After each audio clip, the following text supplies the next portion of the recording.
न पूर्वं gamanārambhād gamyamānaṁ न वा gatam yatrārabhyeta gamanam agate gamanam kutaḥ. Prāg asti gamanārambhād gamyamānaṁ nano gatam yatrārabhyeta gamanam agate gamanam kutaḥ. MMK chapter 2 verse 13. Again, the recitation is a little different from the one on bodhisvara.com. Napuravam is the one we just heard on bodhisvara.com. That was the original text as established by Louis Vallée de Poisson about 100 years ago. But the Akira Saito in 1985 amended it to prāg asti, and prāg asti has been confirmed by various other manuscripts as being the true reading. And then in the second pada, gamyamānaṁ nan va gatam, it says in the recitation by Professor Kashinath Naupane that we just heard on bodhisvara.com. But Anne MacDonald, for example, has established that it should be gamyamānaṁ nano gatam. Both va and no are long syllables, which the meter requires here. And no is like a hybrid form of na. Na is not, and no you don't find it in classical Sanskrit, but you do find it in Nagarjuna, as Anne MacDonald has established. So those are the two readings. In the first pada, prāg asti; in the second pada, nano gatam. Prāg asti gamanārambhād gamyamānaṁ nano gatam. Before going is started, there is neither a now being visited nor an already visited, in which going might be started. In the not yet visited, from where does going stem? So, before going through the verse word by word, it causes us to think again about the meaning of action. So gamanam means going, or the act of going. And so we think this verse raises the question of what action is again, gamanam, the act of going, but in the context of time, which we conceive as something which is passing, which is going. And so we describe time in terms of, we describe the past, we think of the past, in other words, the gatam, the already gone, the visited. Or we think about what's coming, what we haven't got to yet, the future, which is called agatam, the not gone to, or the not yet visited. But then the present, some people describe it as the now, which is kind of like a static concept. Like some people use the metaphor of movie stills, which are actually static frames, but because they come flashing one after the other, we perceive them as moving. That is very much a non-empty conception, which is falsified later on in MMK. But what we have got is gamyamānaṁ, which means the now being visited, which I find a very skillful and beautiful expression of what we're practicing and experiencing. What we're practicing, because practice is a kind of going somewhere, and we're experiencing it, which is a kind of being visited. So it has both, gamyamānaṁ includes both those senses of an action, like an act of going somewhere, and an experience of being visited. So gamyamānaṁ expresses practice and experience without separating the two words like they are in, if we talk of Zazen is the oneness of practice and experience. It's an unsatisfactory expression because it's saying two things that are one, like subject and object are one. It's an unsatisfactory expression.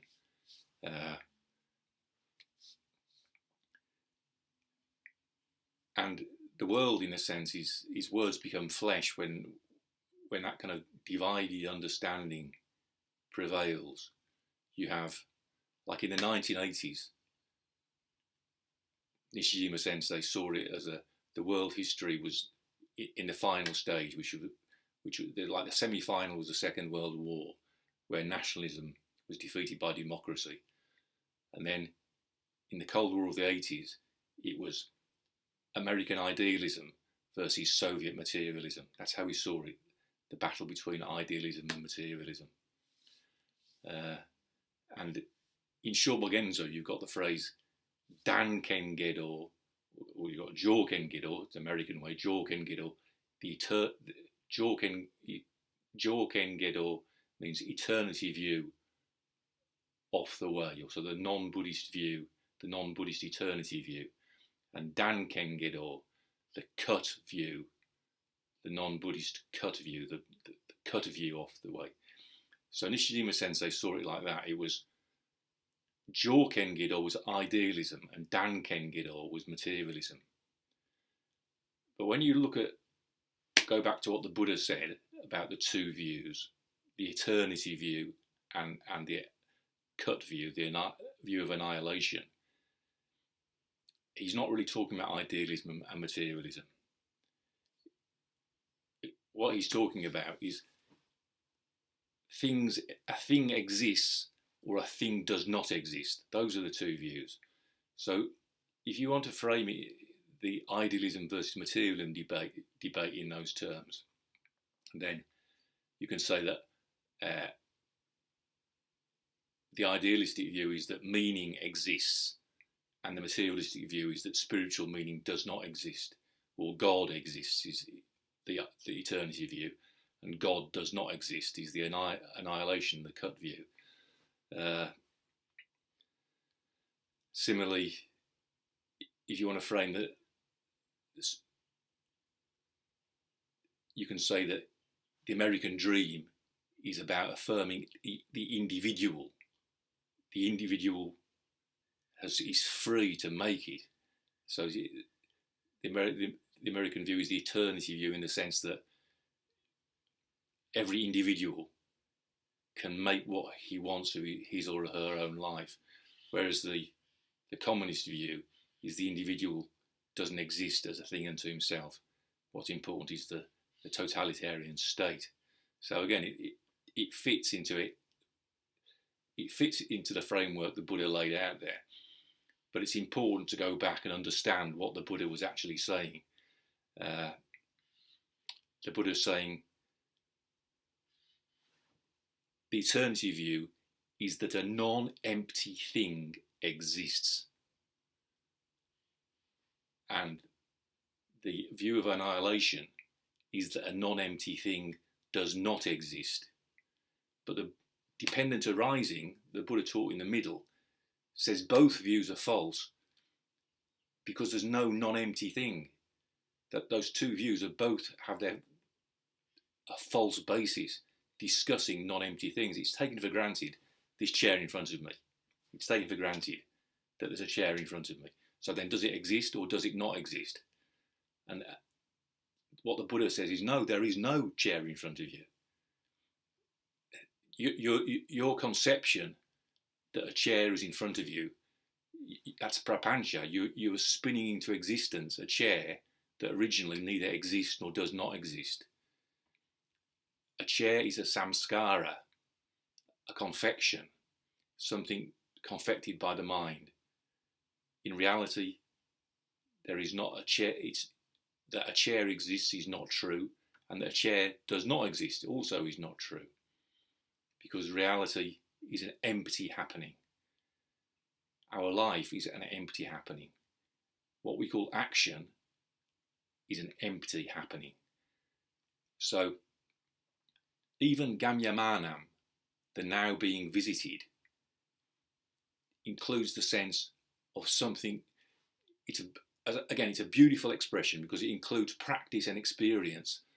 But even gamyamānaṁ is Nagarjuna's calling it into question, because it includes the sense of going or visiting. Gamyamānaṁ, if we translate it as the now being visited, it includes the sense of visiting, which is a kind of going. In Sanskrit, the word is the same, gam, to go. So you could translate it, the now going on. The now being moved was the first way I thought of translating it, but that's too one-sided. But the point to understand is that gamyamānaṁ includes the sense of going.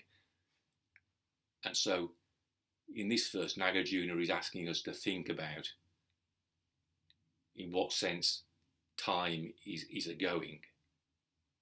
And in fact, if we conceive time like that as something which is passing, something which is going, that's a view to abandon. So we go through it word by word. Before, prāg. Prāg means before. Going, gamana. Is started. So start is ārambhād. And so the compound gamanārambhād means the start of going. So gamanārambhād is ablative, from, and prāg, before, takes the ablative. So prāg gamanārambhād means before the start of going. In other words, before going is started. Before prāg, going, start of going, gamanārambhād, before the start of going, prāg gamanārambhād. There is neither nor. So na, nor. Both mean the same as na. Na, nor, neither nor. Gamyamānaṁ, nominative singular neuter. A, now being visited, or the now being visited, suggests the present. And gatam, visited, gone, already visited, means the past. So, and then asti means there is. So asti, no, asti gamyamānaṁ, na no gatam. There is neither a now being visited nor an already visited. Prāg asti gamanārambhād gamyamānaṁ na no gatam. Before going is started, there is neither a now being visited nor an already visited. Next line. In which yatra. So tatra means in that place. Yatra means in which place. Yatrārabhyeta gamanam. So gamanam is going, or the act of going, nominative neuter singular. Arabhyeta is third person singular optative of arab, to start. So it's third person singular optative passive, arabhyeta. So it means might be started. So yatrārabhyeta is yatra plus arabhyeta, yatrārabhyeta gamanam. In which yatra, going, gamanam, arabhyeta might be started. So the first three padas, the whole sentence.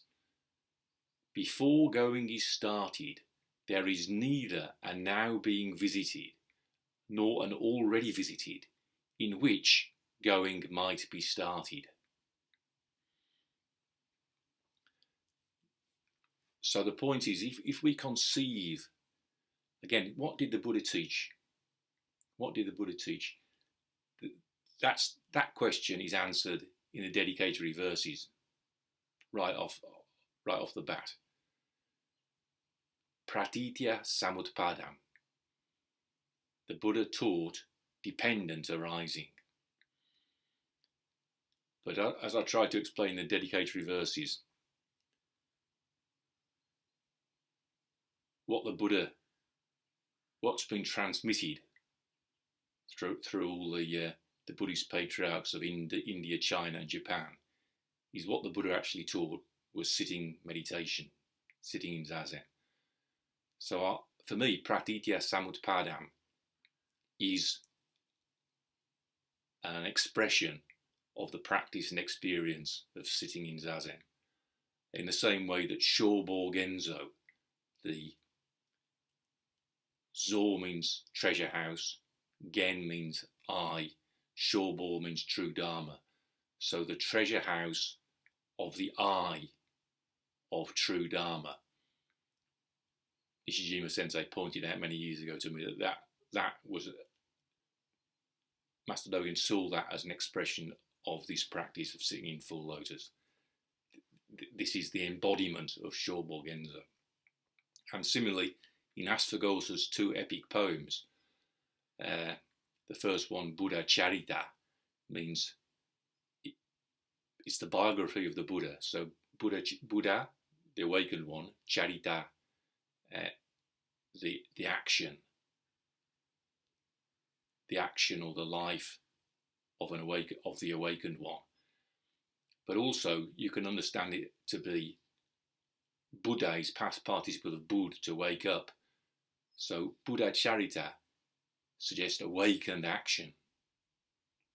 So Buddha Charita, like Shobo Genzo, like Pratitya Samutpadam, can be taken below the surface to suggest that the practice, the experience of sitting meditation itself.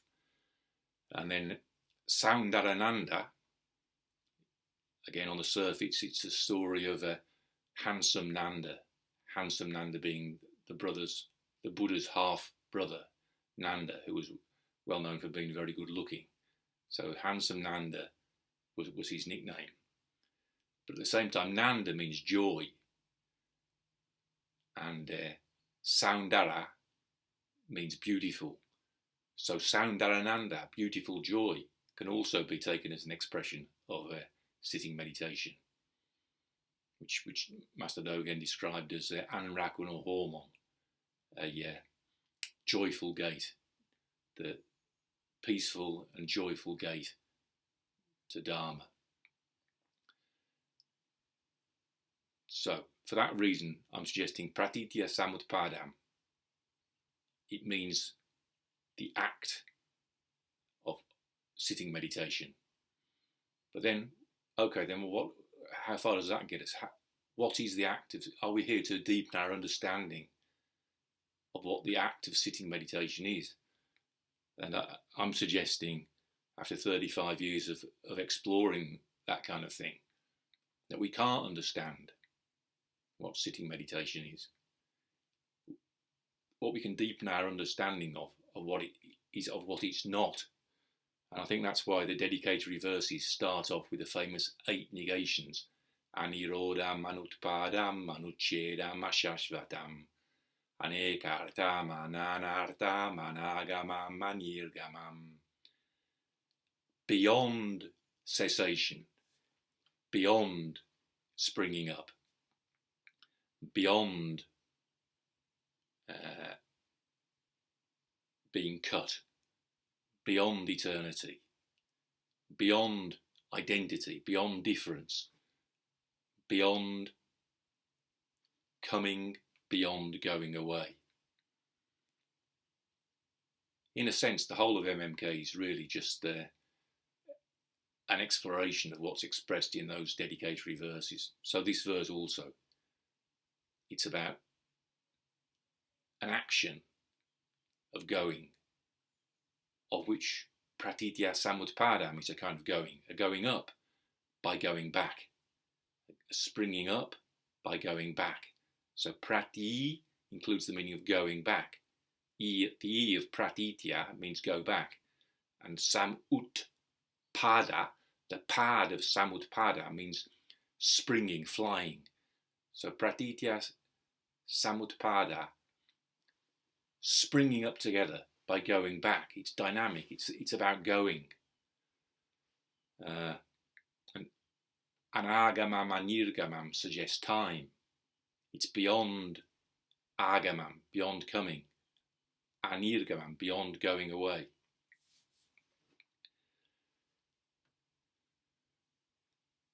So, what does this verse say? Before going is started. So, prāg gamanārambhād. So what he's asking us to think about the start of going. Gamanārambhād, the start of going. Prāg gamanārambhād, before the start of going. I think that might be a better translation now I come to think of it. I've translated before going is started, but more literal and just as good or better. Before the start of going. Because he's asking us to contemplate on the conception that going has a start. Well, for going to have a start, it has to be a non-empty thing. Because empty things don't have a beginning or an end. Anirodam anutpadam. They're beyond stopping, beyond springing up, beyond starting. So the start of going is a non-empty conception. You're thinking of an act of going, gamanārambhād, having a start. So let's say if we're talking about practicing Zazen, we conceive the bing, bing, ping, the bell goes 3 times and that's the start of the sitting practice. But that's just our conventional conception. When you actually think about where the action of sitting starts, you could say, well, it really started when I met my teacher. Well, before that, it started when I had my breakfast on the day that I met my teacher. And you just keep going back. So in light of emptiness, my life didn't start when I was born. It didn't start when I was conceived. You say, how far back do you want to go? Marjorie Barlow once asked me that question, actually, as I was lying on a teaching table and wanting to get to the bottom of things, you know. How far back does the trouble go? And I tend to say that in Alexander work, when I was teaching it, I would always draw people's attention to the fact that the cause of their backache was generally an idea. They got an idea that they've got to do something, and so that's the root cause of the trouble, is an idea. That was what I used to teach. But then, as I was talking to Marjorie about it, you know, we were aware of the fact. Well, you could go back. You know, where does the idea come from? If you've got an immature moral reflex, you know, that's stimulating the sympathetic nervous system, and so you think more, and so the ideas come. You can go back and back and back. So Marjorie said to me, well, how far back do you want to go? As if what she was really saying was, you know, stop trying to get to the bottom of it in an end-gaining way. And taking her question at face value, I just said immediately, all the way. That was my sort of another Alexander teacher, Nellie Ben-Or, who suffered through trying to teach me, said was used to talk about you want to get your dirty paws on it, you see. So you have a non-empty conception of the truth, and you want to get to the bottom of it. You want to get your dirty paws on it. So it's in that light that we need to understand what he's asking us now to think about. Gamanārambhād, the start of going. Okay, so if there is a start of going, if there was a start of going, which of course there isn't, prāg gamanārambhād, before the start of going, there is asti, neither a now being visited, na gamyamānaṁ, nor an already visited, nor gatam. So if we conceive of the present as a now being visited, then it depends on visiting, or an act of going, in other words, going. And if we conceive of the past as something which has gone, which has passed, that's dependent again on passing, on a kind of going. So he's asking us, well, before the start of going, there is neither a now being visited, a present, or a past, in which going might be started. Yatrārabhyeta gamanam, in which yatra, going, gamanam, might be started. So that's taking care of the present and the past. And then the fourth para says, agate gamanam kutaḥ, agate, locative, in the not yet visited, in the not yet gone to, in the not gone to, gamanam, going, an act of going, kutaḥ, taḥ is the ablative suffix, so from, ku, where. So from where, gamanam, going, agate, in the not yet visited. In the not yet visited, from where does going stem? So, if you're looking for the start of going, you won't find it in the future. Not if you think of the future as being agata, something which is not yet gone to.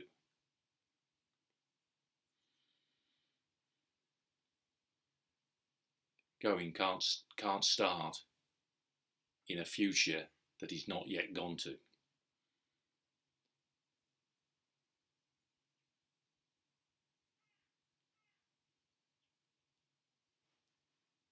So what I take from this verse primarily is that,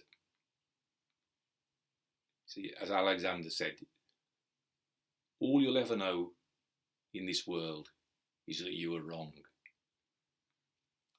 We don't know. Gamanam means the act of going or going.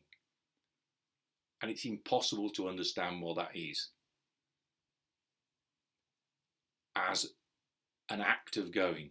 If we conceive of it as an act of going, which has a start, bing, bing, bing, the bell goes 3 times and the act of meditation starts. Ping, the bell goes at the end and the act of meditation finishes. If we conceive of action like that, it doesn't work. Because if action is not empty, it can't start. If it's not empty, it lacks the dynamism to be able to be susceptible to change, so it doesn't start or finish. And if it's empty, by definition, it's beyond ending and beyond starting. So whatever view of action we have is false. So deepening our understanding, it seems to me, is invariably in the direction of seeing we were wrong. Like I just described, I didn't understand at the time when Marjorie asked me, how far back do you want to go? And I said, all the way. And I could see she looked a bit exasperated. But it's only in light of what Nagarjuna is saying now that I begin to see why she was exasperated. It was my end gaining. That's what in Alexander work, end gaining is desiring rather than enjoying the process. It's desiring to get to the end of something. And in fact, I told the story to Ron Collier when I was teaching at his training school at a break time over coffee. And I remember Ron similarly kind of smiling wryly and saying sort of that's typical of you, Mike, sort of thing. And he also, could see what Marjorie was getting at. But I thought my attitude was something quite good at the time. But now I realise why both Marjorie and Ron saw it as a sort of immature response on my part. Because you can't get to the bottom. You can't get to the bottom of anything. anything empty, you can't get to the bottom of it. You can't get to the beginning of the trouble. That's what the Buddha realized about suffering. It hasn't got a cause that you can pinpoint and attack. It's dependently arisen. You can say it goes back to the first link in the chain, which is ignorance. But ignorance is only, it's not a non-empty start of the chain. It's just where it's an empty place. Ignorance is empty. It's just the empty starting point. It's not a non-empty starting point. It's like ringing the bell, same thing. Ringing the bell is not a non-empty start. Before somebody rings the bell, they have to pick up the clapper. And before somebody can ring the bell, somebody's got to make the bell. So it always goes further back. In all being empty is like that.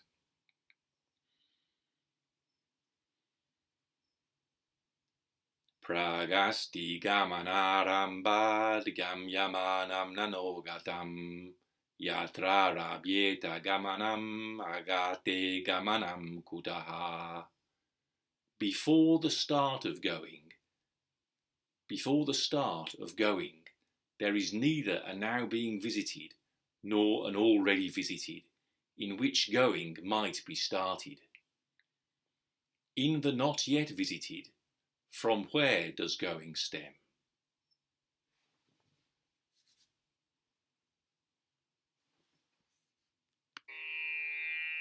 न पूर्वं gamanārambhād gamyamānaṁ न वा gatam yatrārabhyeta gamanam agate gamanam kutaḥ.